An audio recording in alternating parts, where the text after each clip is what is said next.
본 방송에서 제공하는 투자 정보는 투자 판단에 대한 조언입니다. 방송에서 제공하는 주식의 가치, 가격 상승 및 하락에 대해서는 방송사에서 보장하지 않습니다. 실시간 정보 브리핑입니다. 자율주행 자동차 산업을 선도하고 있는 미국과 중국에 대응하기 위해서 한국도 적극적인 정책 지원이 있어야 한다고 업계가 한 목소리로 요구했습니다. 이날 이어진 발표와 토론에 나선 참석자들은 한국이 자율주행 산업에서 열세에 있다고 진단했으며 정부의 과감한 정책 지원이 있어야 선도국들을 따라잡을 수 있다고 조언하기도 했습니다. 두 번째 소식입니다. 최윤범 고려아연 회장이 경영권 사수를 위해서 11일 자사주 공개 매수 가격을 89만 원으로 기존 대비 7.2%가량 높였습니다. 매입 물량도 유통 주식 수의 전체에 해당하는 20%로 기존 대비해서 2%포인트 확대했습니다. 이로써 경영권 분쟁이 또다시 뜨거운 경쟁에 들어갈 것이라는 분석입니다. 세 번째 소식입니다. KT가 마이크로소프트와 5년간 2조 4천억 원 규모의 인공지능 클라우드 사업 협력 계획을 발표했습니다. KT는 한국형 AI 모델과 클라우드 서비스를 개발하고 해외의 MS 고객사를 공략해서 글로벌 시장에 진출할 구상입니다. AI 칩 수급난 속에서 MS가 우선 공급을, 엔비디아 칩 역시 KT 역시도 국내에서 우선 수급하는 효과까지도 기대되고 있습니다. 마지막 소식입니다. 휴젤이 미국의 보툴리늄 톡신 시장을 놓고 메디톡스와 국제무역위원회에서 2년 이상 벌여온 공방에서 최종 승소했습니다. 이번 심결에 따라서 휴젤의 미국 시장 진출에도 속도가 날 전망입니다. 휴젤은 3년 내 미국 보툴리늄 톡신 시장 점유율 10% 달성을 목표로 하고 있습니다.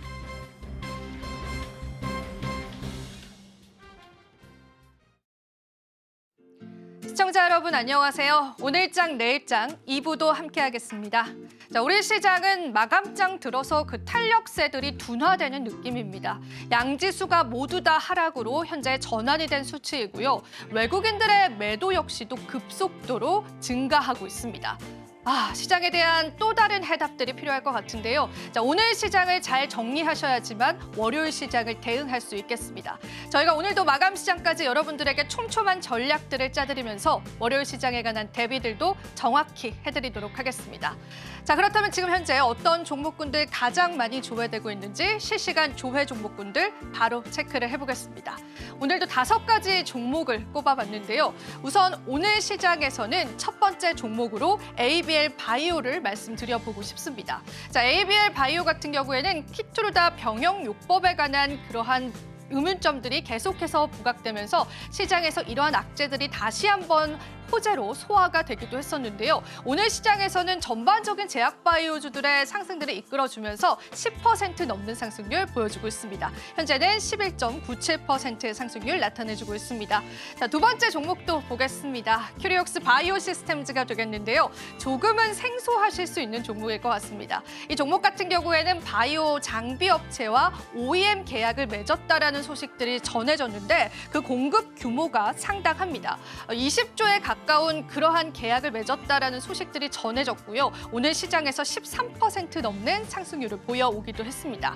자, 세 번째 종목도 보겠습니다. 자, 오늘 테슬라의 로보택시 공개가 시장에서 굉장히 뜨거운 화두가 되고 있는데요. 자, 오늘 시장에서 슈어 소프트테크와 같은 자율주행 관련주들, 즉 테슬라 관련주들이 윗꼬리를 길게 달고 지금 현재 구간에서는 하락세로 전환되고 있습니다. 사실 제가 종목을 꼽았을 때까지만 해도 양보를 보여주긴 했었는데요. 지금 시장에서는 마이너스 6%를 나타내주고 있습니다. 라이콤도 마찬가지의 시선으로 바라볼 수 있겠습니다. 오늘 시장에서 라이콤도 상승의 기조를 보여오긴 했었는데요. 이러한 차익 실현 매물들이 다시 한번 출회되면서 오늘 시장에서 3% 넘는 하락세를 보여주고 있습니다. 자, 이 두 종목에 관한 관심들 많으실 것 같습니다. 그리고 앞으로 테슬라의 관련주들에 관한 전략들도 궁금하실 것 같은데요. 자, 오늘장 내일장에서 오늘 정확하게 한번 풀어내보도록 하겠습니다. 마지막 종목 보겠습니다. 대명 소노 시즌 같은 경우에는 역시나 경영권 분쟁에 관한 이슈들 계속 부각이 되면서요. 오늘 시장에서 21% 넘는 급등 양상 보여주고 있습니다.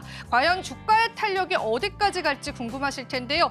이러한 전략들도 저희와 함께 해보시면 좋으실 것 같습니다. 자, 오늘도 마감 시장까지 풀어야 할 이야기들 많아 보입니다. 마감 시장까지 저희와 함께 하시면서 전략들 세워보시면 좋을 것 같습니다. 자, 그럼 이제 달려보도록 할까요? 오늘장 내일장 2부도 본격적으로 출발합니다.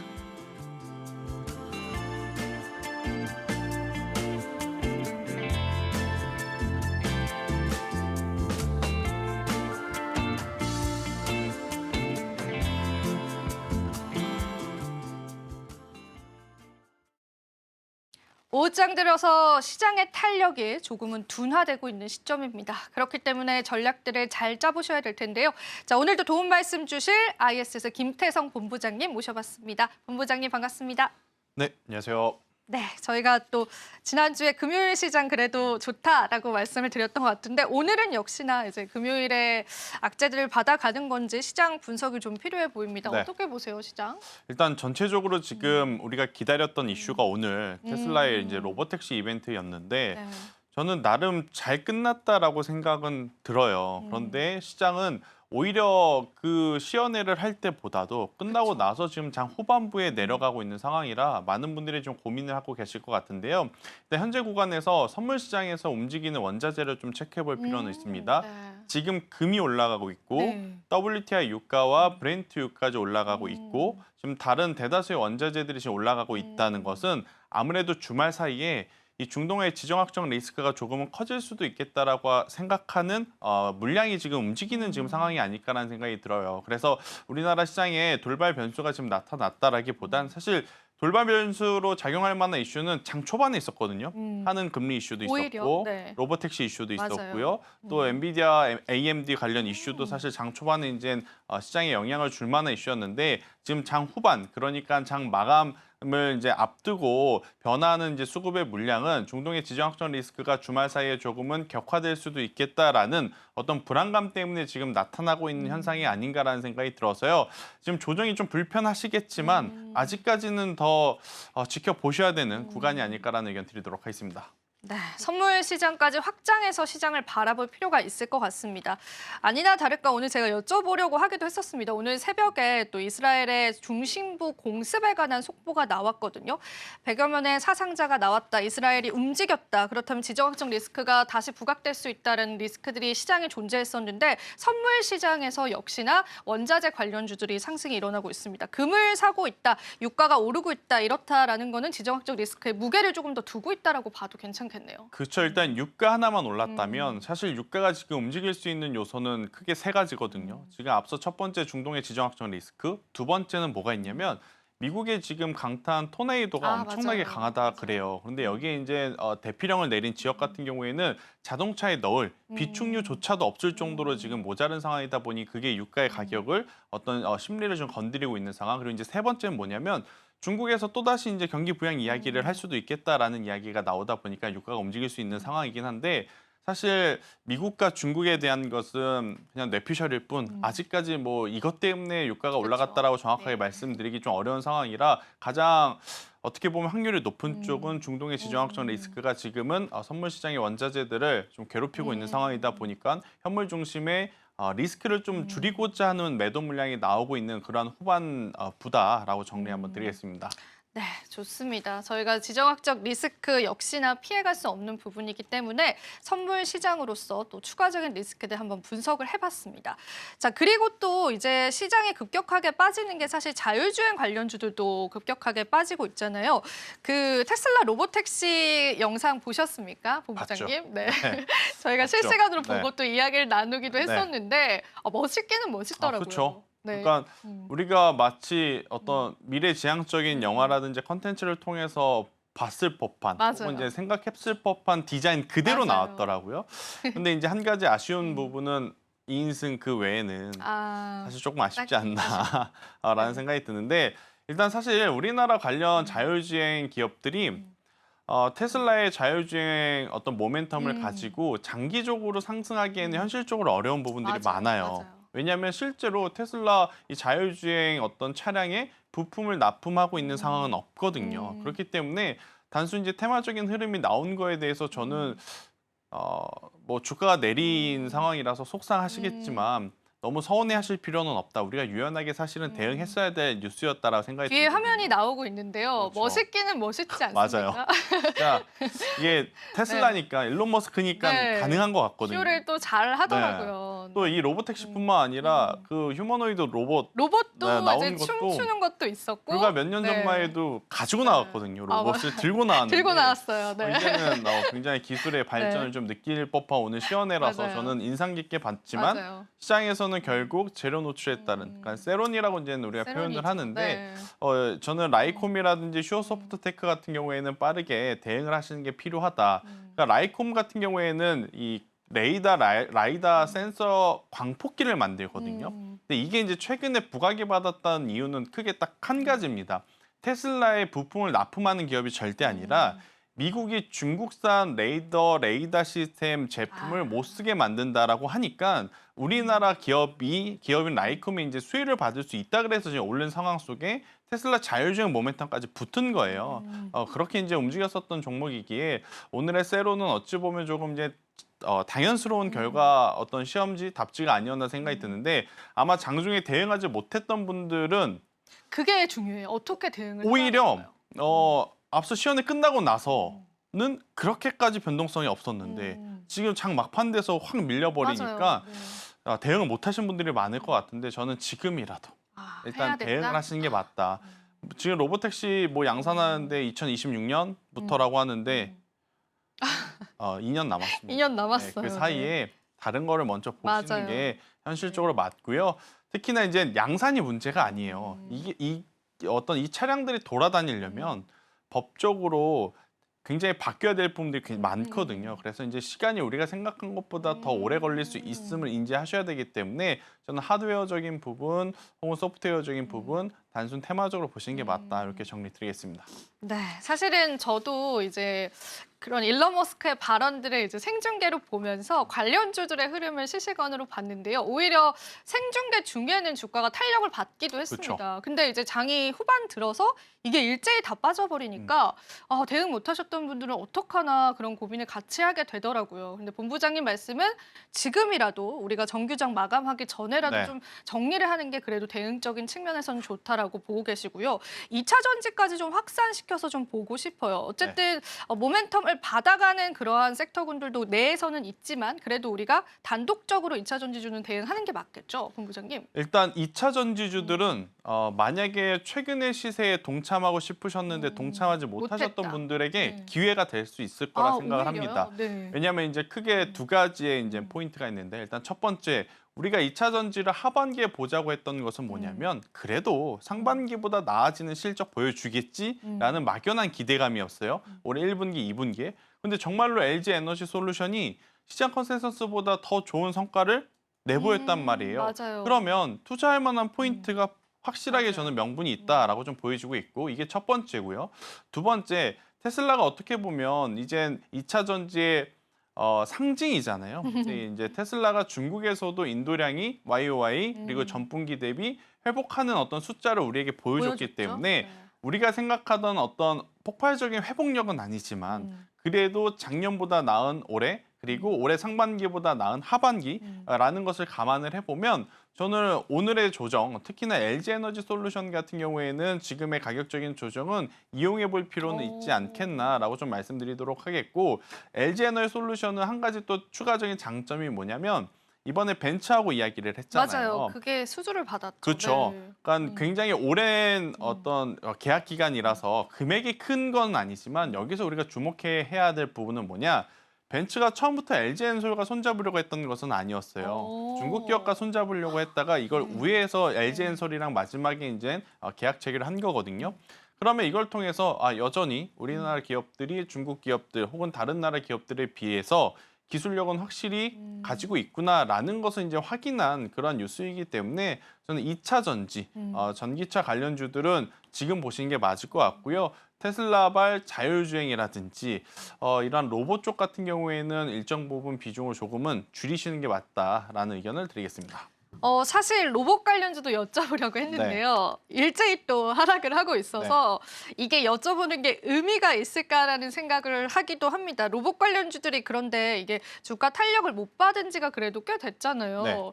이제 이 테슬라발 모멘텀도 사라져 버렸으면 우리 로봇 관련주에게 남은 모멘텀은 뭐가 될 것이냐? 하나 있죠. 어떤 거 있어요? 보핏. 보핏을 또 저희는 기다려봐야 되는 일단은 보핏 기대감을 가지고 이제 볼 수 있는 기업들이 그렇게 많지는 않거든요. 제가 이제 로봇주도 흐름을 좀 쭉 봤더니 생각보다 자율주행 쪽보다는 잘 버텨주고는 있어요. 네. 뭐 대표적으로 뭐 이렌시스와 같은 기업들을 좀 이야기를 드릴 수는 있을 것 같은데 저는 로봇 쪽은 한 테슬라발에 대한 이슈를 조금 제외하더라도 계속해서 좀 봐야 될 것 같습니다. 아무래도 이제 로봇이 적용되는 산업이 굉장히 많을 거잖아요. 오늘 이제 테슬라 때문에 휴머노이드 로봇에 관심이 많으실 것 같은데 사실 휴머노이드 로봇을 생산해서 상용화한 다음에 돈을 벌기까지 시간이 많이 걸려요. 저희를 대처할 수도 있겠어요. 그렇죠. 그죠? 그러면 안 되잖아요. 네. 근데 이제 가장 좀 빠르게 산업에 녹아들 수 있는 것은 결국에 이제 산업용 로봇이고 맞아요. 산업용 로봇 같은 경우에는 반도체 라인이라든지 자동차 라인 혹은 전기차 라인, OLED 라인 이러한 라인들이 많아지면 많아질수록 지금 당장 어떻게 보면 수익을 좀 창출할 수 있는 사업부인데 지금 대다수의 기업들이 경기가 좋아서 확장을 하는 것이 아니라 지금 투자하지 못하면 도태되는 상황이기 때문에 어쩔 수 없이 지금 투자를 과감하게 하고 있는 상황 속에 로봇주들은 그래도 기회는 여전히 남아있다라는 생각이 들어서요. 로봇주들 물려 계신 분들 같은 경우에는 추가 매수는 아직 어렵지만 그래도 조금은 더 들고 가시는 것이 맞지 않겠나라는 의견. 그리고 오늘 정말 많은 뉴스들이 쏟아진 것 중에 한은의 금통위 금리 맞아요. 인하 이슈가 그렇게까지 크게 이슈화되지 않고 지나가는 것 반응이 같아요. 없습니다. 반응이 시장에서 없는 크게. 것 같은데 네. 일단 금리 인하는 했지만 대출 금리는 지금 변동이 없다는 게 가장 맞아요. 큰 포인트예요. 하지만 금리 인하 기조로 돌아섰다는 것 여기에 이제 성장주들에게는 그래도 좀 숨을 쉴 수 있는 그런 구멍들이 생긴 거라서요. 로봇주들은 오늘 당장의 어떤 힘 없는 흐름에 아쉬워하지 마시고요. 조금 더 보신 후에 대응 전략을 좀 모색하는 게 맞지 않나라는 의견 드리겠습니다. 오히려 자율주행 관련주들에 관해서는 이제 매도의 의견을 주셨는데 로봇 관련주는 추가적인 모멘텀을 좀 기다리고 있는 상황이다라고 하시는 점에서 사실 좀 굉장히 놀라기도 했습니다. 우리가 또 로봇 관련주들은 지금의 자리를 또 잘 지켜주고 있다라고 하기 때문에 여러분들 추가적인 주가의 탄력들을 좀 긴 호흡으로 같이 기다려보는 것도 하나의 전략이 되지 않을까 싶습니다. 그런 부분들도 염두를 해주시고요. 아까 저희가 또 LG 에너지 솔루션 이야기를 했잖아요. 근데 오늘 사실 저는 큰 악재로 보여지는 거는 없는데 오늘 시장에서 쉬어가는 뚜렷한 이유가 있을까요?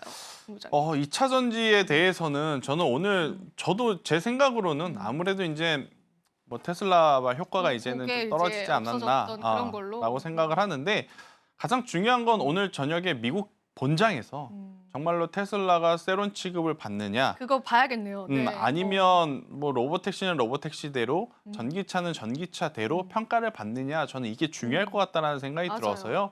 오늘의 어떤 조정은 아직은 너무 걱정할 때는 아니다. 어차피 올라가는 과정 속에 조정은 나오거든요. 네. 특히 이제 LG 에너지 솔루션 같은 경우에는 지금 32만 원까지 내려갔다가 최근 42만 원까지 올라온 상황이라서요. 기술적으로도 조정이 나올 수 있는 구간, 요일적으로도 조금 더 쉬어갈 수 있는 상황, 여기에 이제 이벤트 소멸이라고 하는 문제까지 겹쳤기 때문에 조금은 봐줬으면 저는 좋겠다라는 생각이 듭니다. 네, 그렇습니다. 저희가 그럼 지금 이어서 지금 현재 가장 많이 거래되고 있는 거래대금 상위 종목군들도 바로 한번 살펴보겠습니다. 화면으로 바로 한번 만나보시죠. 자, 거래대금 상위 종목입니다. 첫 번째 종목은 HLB가 되겠습니다. 자, 오늘 시장에서 가남 신약에 관한 FDA 심사가 지연됐다라는 소식들 전해졌죠. 그룹주들이 일제히 하락을 하고 있습니다. HLB도 오늘 11% 넘는 하락세를 보여주고 있기 때문에 대응을 어떻게 해봐야 될까 좀 궁금하실 것 같아요. 앞서도 저희가 언급을 해드렸지만 본부장님의 대응 방식들도 한번 들어보면 좋을 것 같습니다. 자, 두 번째는 삼천당 제약이 되겠는데요. 얼마 전에 악재에 관한 소식들을 전해드렸습니다. 소송 관련한 악재들을 소화했고요. 시장의 반응은 이러한 소송 악재들은 빠르게 해소가 될 것이다. 주가에 크게 영향을 주지 않을 것이다라고 해석이 되는 것 같습니다. 그래서 그러한 하락분들을 그대로 다시 한번 반등으로 돌려서면서 현재 5% 넘는 상승률 보여주고 있습니다. 휴젤도 보겠습니다. 오늘 또 긍정적인 소식 나왔었죠. 소송 결과에 관해서 승소했다라는 소식 전해졌고요. 대략 2년간 이어져 왔었던 소송, 그래도 휴젤에 관한 불확실성 불확실성을 안고 있었던 이슈였는데요. 그러한 이슈들이 좋게 해석이 되면서 오늘 시장에서 5% 넘는 상승률 보여주고 있습니다.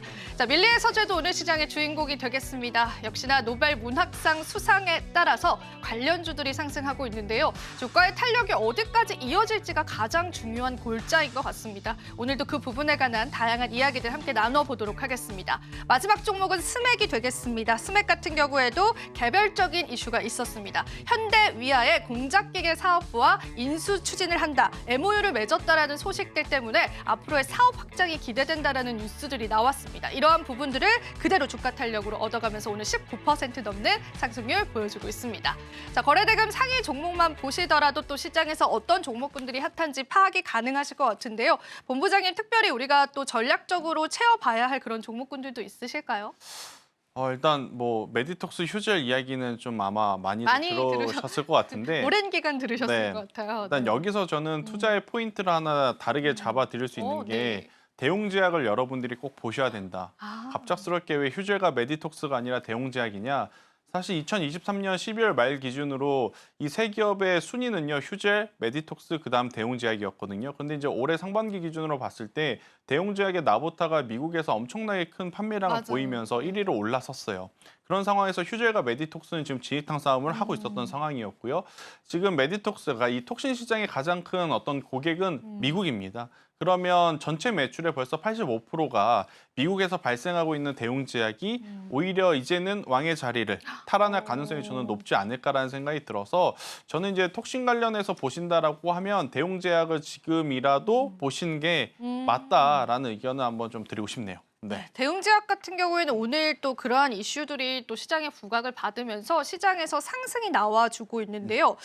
사실 이제 그러면 이제 두 기업이 싸우면서 네. 반사이익을 받았다라고 보면 되는 걸까요? 아니면 대웅제약 자체로 그냥 일을 잘했다라고 평가를 해보면 될까요? 두 개가 다 엮인 거죠. 그러니까 이제 그 둘이 싸울 때 대웅제약은 이제 소리 소문 없이 참 열심히 일을 했고, 그리고 이제 타겟 시장을 정말 잘 설정한 것 같아요. 네. 미국이라고 하는 시장에서 나보타라는 제품의 지금 어떤 판매량을 체크를 해보니까 올해 3, 4, 5, 6월 달에 집중적으로 폭발적인 어떤 판매량의 증가를 확인을 할 수 있었거든요. 그렇기 때문에 오히려 올해 1년치를 쭉 놓고 보면 대웅제약의 판매량이 가장 높을 가능성이 높습니다. 지금까지도 높고요. 현재로서도 지금 가장 높은 판매량을 좀 보이고 있고, 휴젤과 메디톡스의 어떤 주춤한 그런 상황 속에 사실 휴젤이 가장 그동안의 추세가 좋았거든요. 좋았어요. 네, 그런데 이제 대웅제약의 그 뒤를 이어서 혹은 그를 넘어갈 가능성도 저는 열고 보셔야 되지 않을까, 이렇게 좀 말씀드리겠습니다.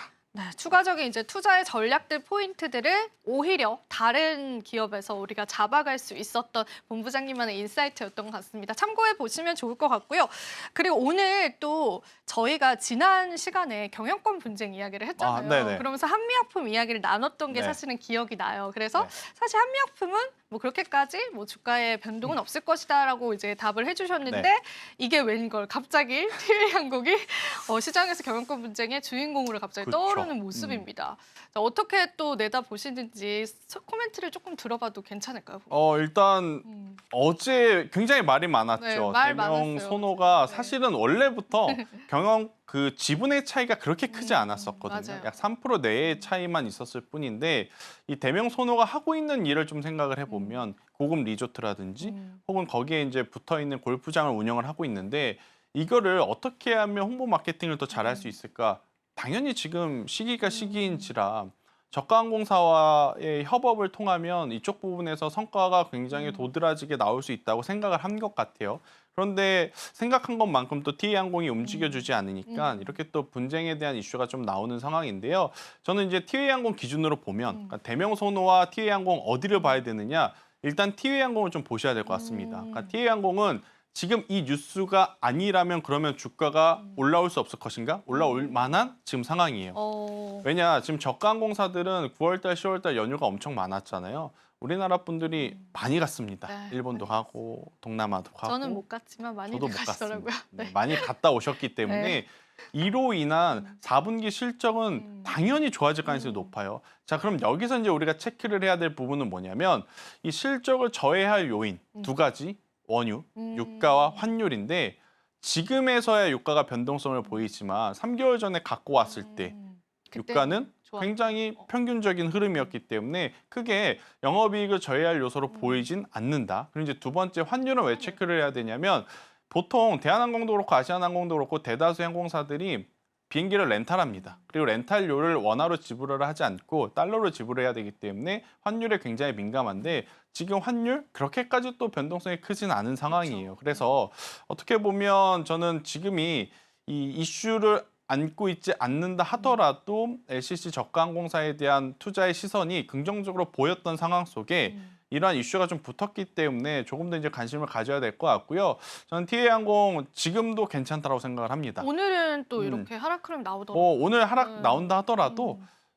테마로 보시기보다는요. 본업의 성과를 좀 놓고 본다라고 하면 여타 다른 LCC보다 훨씬 가장 좋은 상황이거든요. 그렇기 때문에 저는 TA항공에 대해서는 이런 이슈가 있을 때 변동성을 좀 노리는 것도 중요하지만 이 이슈가 아니더라도 올라갈 만한 요소는 충분하다라는 관점에서의 투자는 저는 TA항공에는 오케이를 드리는데 문제는 대명 선호죠. 대명이겠죠. 네, 대명 선호인데 사실 이쪽이 개인 투자자분들이 더 관심 있을 겁니다. 제일 관심 있지 네. 않을까 싶습니다. 네. 이제야 시가총액을 1,000원을 돌파했습니다. 그러니까 우리가 흔히 1,000원이 안 되는 종목을 동전주라고 하잖아요. 맞아요.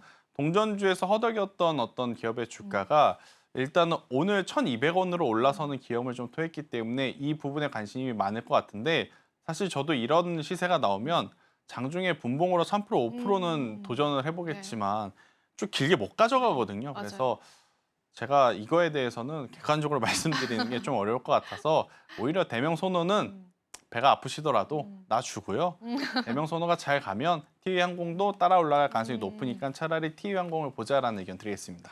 TA항공은 또 경영권 분쟁 이슈를 제외하고도 주가의 모멘텀들을 찾아볼 수 있었던 종목이었기 때문에 여러분들이 그래도 오늘의 또 매수가 기회가 될 수 있다라는 그러한 관점에서 바라보시는 것도 너무나 좋을 것 같습니다.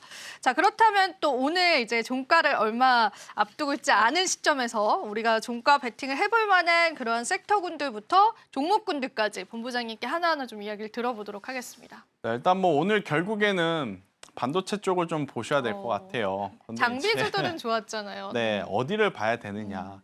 지금 미국도 사실은 나스닥 지수가 굉장히 좋아 보이긴 하나 올라가는 쪽만 올라가거든요. 그러니까 HBM 쪽만 올라가요. 그러니까 대표적으로 AMD는 어제 4% 빠졌습니다. 네, 근데 또 이슈가 있었죠. 그렇죠. AMD 같은 경우에는 새로운 칩을 공개를 공개를 했음에도 불구하고 이제 빠지더라고요. 떨어졌는데 이유가 있죠. 일단 첫 번째, 엔비디아 블랙엘이 지금 몇 개월치를 선행을 하고 있냐면 12개월치를 선행하고 있습니다.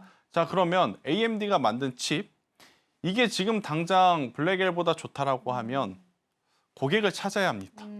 이미 1년치의 고객들은 블랙엘을 받기로 했기 때문에 그렇죠. 새로운 고객이 나오지 않는 이상 칩은 잘 만들었는데 판매를 할 곳이 없는 거예요. 근데 어제 많은 투자자분들이 그것을 체크했죠. 처음엔 기술력가, 그러면 이걸 누가 가지고 가서 쓸 것이냐. 근데 기술력에 대해서는 장황하게 엄청나게 긴 시간 동안 얘기를 했지만 결국엔 누가 가져갈 것인가는 마지막까지도 나오지 않았어요. 그러니까 이제 시장에서는 그래, 잘 만들었지만 아직 고객사를 찾지 못했구나. 그래서 이제 반쪽짜리 이제 시연해왔다라는 평가가 지금 많은 상황이고 또 두 번째, 제 AMD 같은 경우에는 PC 수요에 조금 더 밀접한 상황이거든요. 근데 아시다시피 PC가 예전만큼 잘 보급이 바꾸지도 막 않고요. 네. 늘어나지는 않잖아요. 네. 그렇기 때문에 아무래도 이제 AMD의 주가가 좀 밀리면서 여전히 글로벌 증시도 HBM 관련 종목분들 위주로 움직였기 때문에 우리나라 증시도 관련주에서 저는 찾아야 된다 생각이 들어요. 그러면 뻔하죠. SK 하이닉스 아닌가요?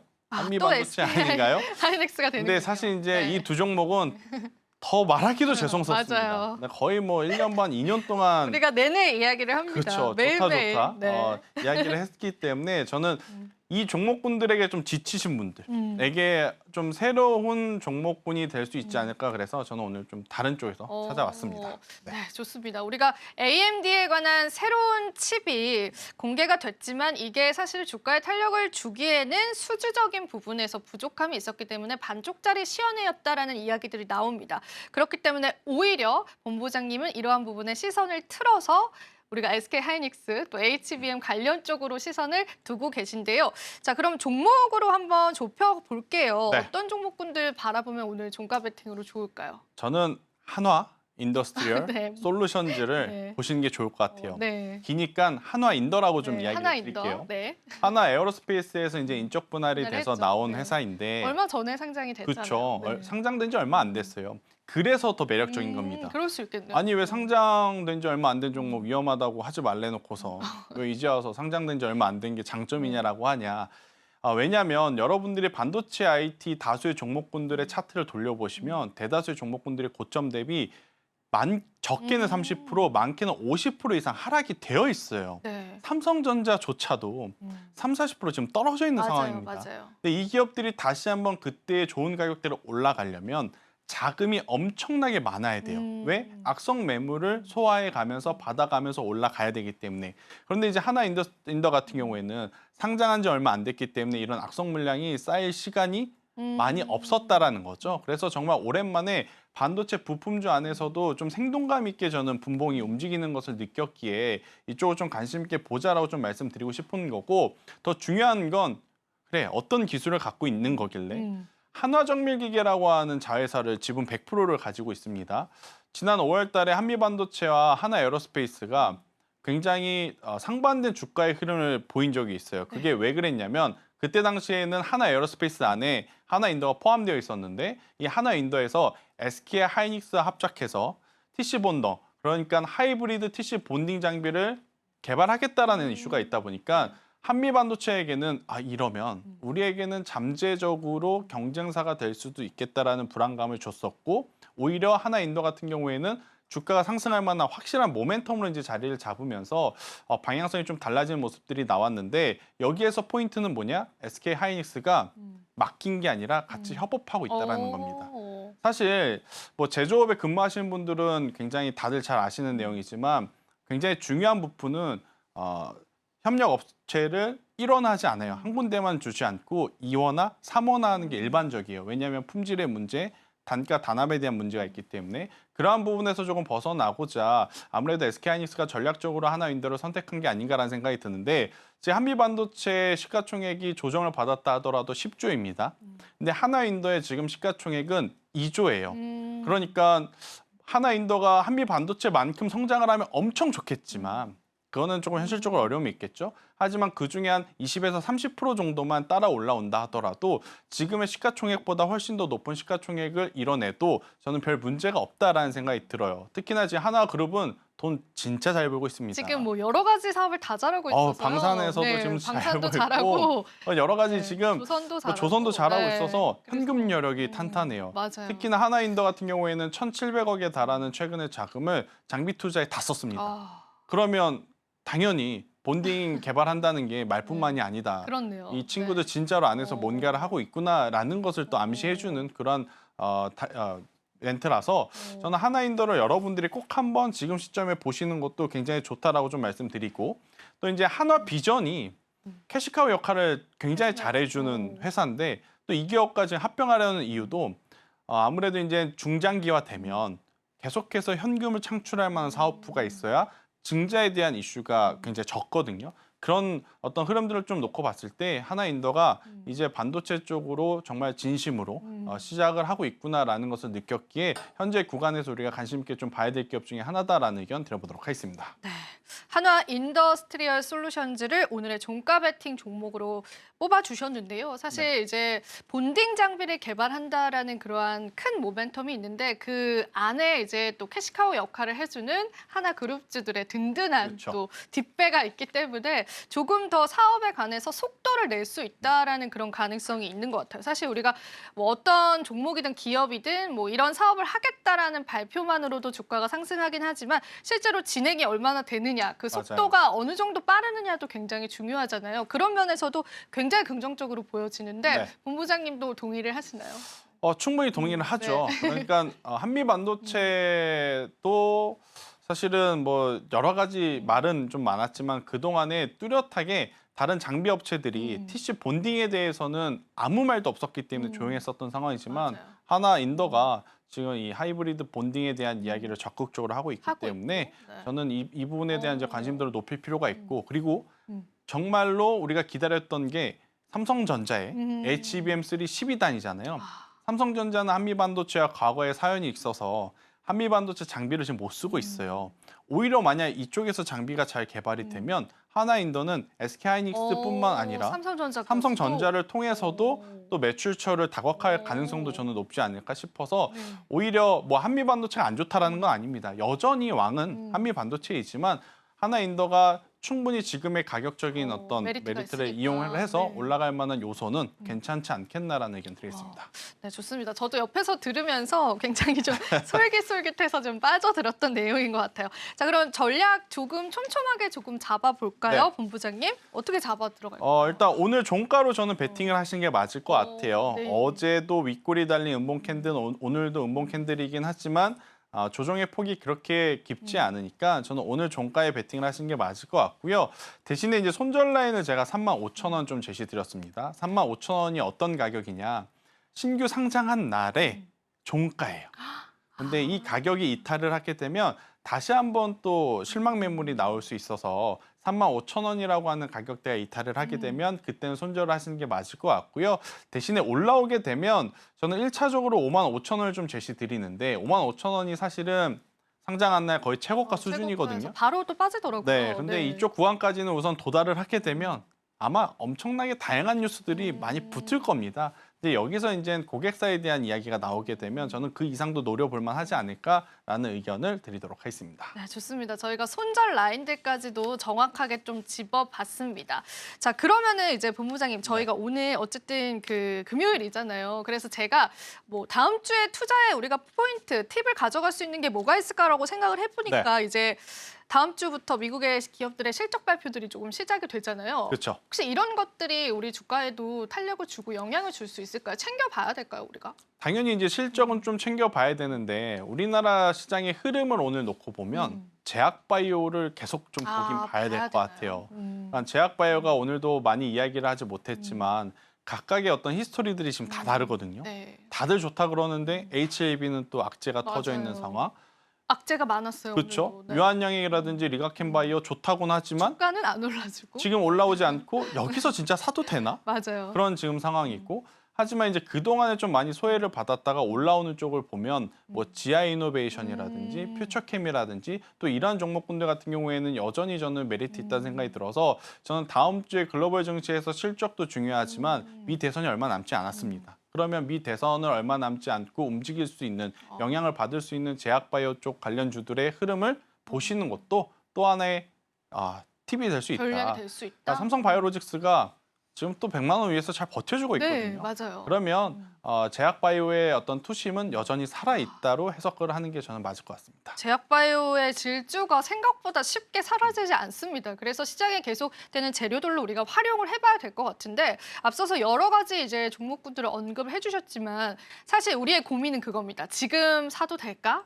이거 뭐 이미 탄력이 나왔다가 빠진 그런 종목군들이 많은데 그렇다면은 우리가 이제 종가로 한번 베팅을 해볼 만한 혹은 뭐 지금 좀 단기적으로라도 좀 모아갈 만한 그러한 기업들도 혹시 눈여겨보는 게 있으셨을지 마지막으로 한 번만 여쭤보겠습니다. 일단 오늘 종가로 베팅할 기업은 한올바이오파마 그리고 이제 퓨처캠 저는 이 두 개만 저는 퓨처캠 아니죠. 지아이노베이션 이렇게 이제 보시면 될 것 같고 일단 한올바이오파마 같은 경우에도 지금 차트의 흐름을 보시면 박스권 상단에 잘 안착되어 있어요. 여기서 만약에 거래량만 좀 붙어주게 된다면 한 번 더 작년 12월 달에 기록했던 고점을 돌파해 줄 수 있는 라인 위로 올라갈 가능성이 높고 있고 지아이노베이션은 지금 GI101이라든지 GI301이 면역 항암제 혹은 알레르기 치료제성으로도 굉장히 또 좋은 효능을 입증을 받은 상황이고 또 비만 치료제하고도 엮여 있더라고요. 그래서 이 두 기업 공통적으로 박스권 상단에 지금 종가가 거의 형성이 되어 있는 상황이라서요. 이 두 기업도 한번 보시는 게 맞지 않겠나라는 의견 드리겠습니다. 제약바이오주에 관한 모멘텀들 계속 확인을 해보시고요. 자, 오늘도 도움 말씀 주신 본부장님께 감사 인사 드려보겠습니다. 본부장님 고맙습니다.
한강의 기적인 줄 알았는데 한강에만 기적이었습니다. 상승 출발한 우리 증시였지만 오후장 들어서 조금 지지부진한 모습을 보였는데요. 우리 시장 정확히 어떻게 마감이 됐을까요? 네, 줄다리기를 했던 국내 증시는 역시나 좋은 흐름을 보여주지 못하고 마감 지었습니다. 자, 코스피, 코스닥 지수 모두 다 약세 흐름을 나타내는 시장이었는데요. 자, 코스닥 지수 같은 경우에도 계속되는 하락세를 보여줬고요. 코스피 지수는 장 막판 들어서 하락 마감했다라는 부분들 여러분들 알아두시면 좋을 것 같습니다. 자, 그렇다면 업종도 같이 한번 살펴보면서 오늘 시장의 흐름들도 살펴보면 좋으실 것 같습니다. 그래도 의약품들이 오늘 시장에서 상승이 나와줬습니다. 제약바이오주에 관해서 호재 뉴스 그리고 악재 뉴스들이 일제히 쏟아졌던 하루였는데요. 주가에 반영하는 그러한 모습들은 엇갈린 양상들이 보여져 왔습니다. 자, 동아 ST 같은 경우에는 오늘 시장에서 7% 넘는 상승률을 보여줬는데요. 개별적인 이슈가 있었습니다. 자가 면역 치료제에 관한 FDA 승인 소식들이 전해지면서 주가에 탄력을 가지고 오기도 했고요. 대웅제약은 이제 톡신 수출에 관한 이야기들 저희가 프로그램을 통해서도 좀 풀어드렸던 부분입니다. 자, 그렇다면 투자 전략을 조금 더 가져갈 수 있을까에 관한 의문들도 있으실 텐데요. 오늘 시장에서는 7% 넘는 상승률을 보여주는 흐름 보여줬습니다. 자, 이 외에 있는 종목군들도 상승을 했지만 특히나 삼성바이오로직스가 오늘 2% 넘게 상승하면서 100만 원의 황제주를 굳건하게 지켜주는 모습까지도 확인이 됐는데요. 그에 따라서 제약바이오주들에 관한 긍정적인 여론들 역시도 시장에 가득했습니다. 다음 상승 업종도 같이 한번 살펴보실 텐데요. 종이 목재 업종들을 한번 꼽아봤습니다. 물론 이 기업들에 랭킹되어 있지는 않지만요. 삼성 출판사와 같은 이 출판 관련주들이 오늘 시장에서 큰 상승률을 나타냈습니다. 앞서도 저희가 계속 언급을 해드렸습니다. 노벨 문학상 수상에 따라서 오늘 관련주들이 일제히 상승하는 흐름 보여줬고요. 사실 이런 기업들은 개별적인 악재 이슈들은 있었습니다. 특히나 영풍재지 같은 경우에는 주가 조작 혐의까지도 현재 나와 있는데 그래도 섹터 단의 상승에 힘입어서요. 빨간불로 전환되는 모습들이 굉장히 흥미롭더라고요. 오늘 시장에서 3% 넘게 상승률 나타내줬습니다. 한솔재지와 한국재지 같은 경우에도 약보합 상승을 보여주고 있고요. 사실 이제 출판 관련주들은 좀 코스닥 지수에 더 많은 종목분들이 포진되어 있기 때문에 잠시 뒤에 또 브리핑을 함께 이어가 보도록 하겠습니다. 자, 오늘 한솔 홈데코도 0.42%의 상승률 나타냈습니다. 하락 업종들도 물론 있었습니다. 어떤 업종들이 우리 코스피 지수를 끌어내렸을까요? 그 부분도 한번 이야기 나눠보겠습니다. 먼저 첫 번째로는 HED 현대에너지솔루션이 되겠는데 일단 오늘 시장에서 신재생 관련주들이 조금은 약세를 나타냈습니다. 그동안의 상승분들을 계속해서 반납하는 흐름들이 며칠째 이어오고 있기 때문에 주가의 새로운 모멘텀들은 역시나 필요하다라는 분석들이 있고요. LNF와 에코프로 머티와 같은 2차 전지 소재 종목군들도 오늘 시장에서 악재를 나타내면서 하락했습니다. 자, 일단 테슬라발 세론 작용이었을까 아니면 2차 전지주에 관한 수급 부족이었을까에 관한 의문들 남으셨을 텐데요. 자, 오늘 저희 프로그램을 통해서 저희가 풀어드린 만큼 전략들 잘 잡아가시면 좋겠고요. 자, 오늘 전선 전력 설비 관련주들도 약세를 나타냈습니다. 대한전선이 3.81%로 마감되는 흐름도 확인을 해볼 수 있습니다. 자, 그렇다면 다음 하락 업종도 바로 한번 살펴보도록 하겠습니다. 자, 오늘 시장에서 화학 업종들이 하락을 했었는데 여러분들이 잘 알고 계신 화장품 관련주들이 시장에서 또 한 번 약세를 나타냈습니다. 자, 이제는 중국발 수혜가 어느 정도 소강이 된 걸까요? 중국 증시를 들여다보니까 중국 증시 역시도 그 힘이 굉장히 약했습니다. 자, 일단 토니모리와 코스모화학 같은 화장품 관련주들도 오늘 시장에서 하락하는 흐름 보여줬고요. 보락 같은 경우에는 최근에 먹는 항암제에 관한 이슈들 때문에 주가의 상한가에 도달하기도 했었는데요. 우리가 투자 경고를 또 한번 확인해 볼 수 있었습니다. 급격한 주가 급등이 오늘 시장에서 하락으로 이어졌다라고 해석을 해보실 수 있겠습니다. 오늘 한국 화장품 제조도 오늘 시장에서 하락을 나타내면서 전반적인 화학 업종들도 하락했다라고 보시면 되겠습니다. 지수가 끝까지 상승하지 못했다라는 부분에서 아쉬움이 남는 시장이었는데요. 코스닥 지수의 흐름들과 업종별의 상승 하락들도 같이 한번 체크해 보도록 하죠. 네, 오늘 코스닥 같은 경우에는 조금 더 지지부진한 모습 이어가게 됐습니다. 사실 장중 한때 780선을 뚫고 올라가는 움직임 보이기도 했습니다만 오후장 들어서 이내 약세 전환했고요. 보이시는 것처럼 770선이 굉장히 위태로운 상황에서 장을 마감했습니다. 오늘 그래도 알테오젠이 시가총액 1등 자리를 정말 공고히 해준 바가 있었죠. 그럼에도 불구하고 HLB 그룹주가 여기에다가 재를 뿌려버렸습니다. 아무래도 그룹주 대부분이 코스닥 시장에 상장이 되어 있기 때문에 코스피 대비해서 조금 더 지지부진하지 않았나라는 생각이 드는데요. 일단 업종 통해서 하나씩 살펴보도록 하겠습니다. 일단 상단 쪽에 이름을 올리고 있는 SG 같은 경우에는 15% 가깝게 고공행진을 한 채 장을 마감했습니다.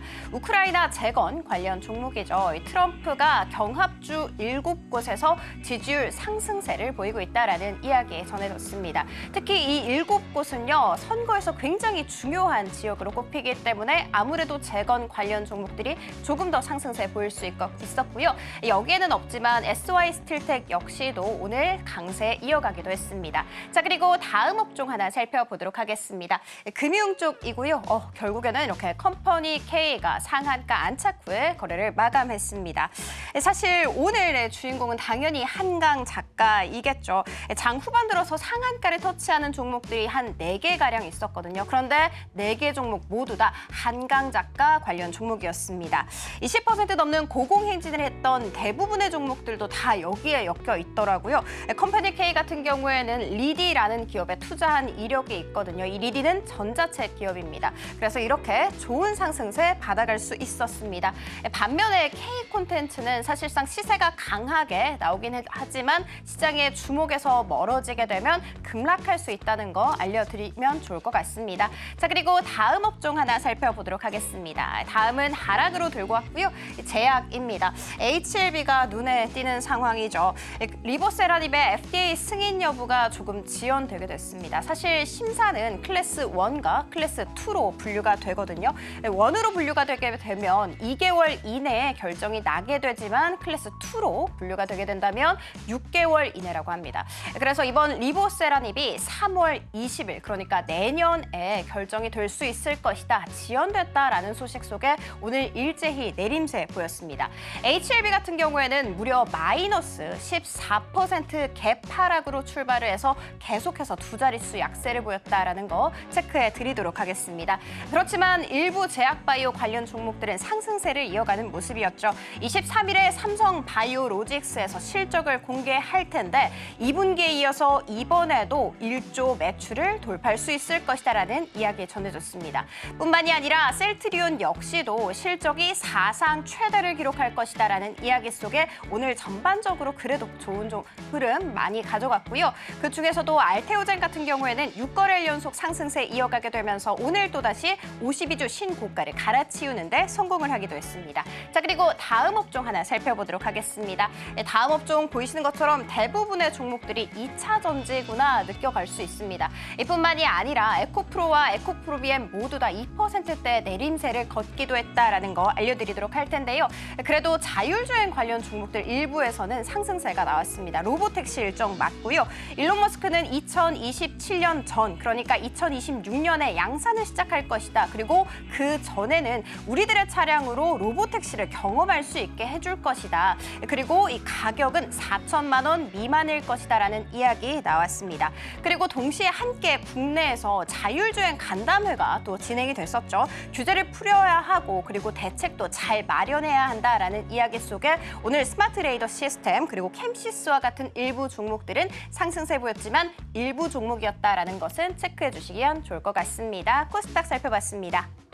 네, 다음 주부터는 실적 시즌이 본격적으로 출발됩니다. 다양한 수치들 챙겨보셔야 될 것 같은데요. 자, 그러한 시장의 모멘텀들 저희가 열심히 챙겨서 여러분들에게 도움드리도록 하겠습니다. 마지막으로 본 방송에서 제공해드리는 정보는 투자 판단에 대한 조언일 뿐입니다. 가치 판단과 상승 하락 보장하고 있지 않다라는 점 다시 한번 유의 부탁드립니다.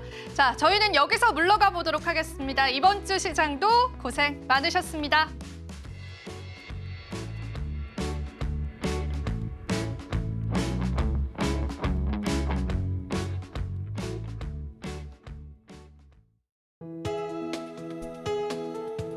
본 방송에서 제공하는 투자 정보는 투자 판단에 대한 조언입니다. 방송에서 제공하는 주식의 가치, 가격 상승 및 하락에 대해서는 방송사에서 보장하지 않습니다.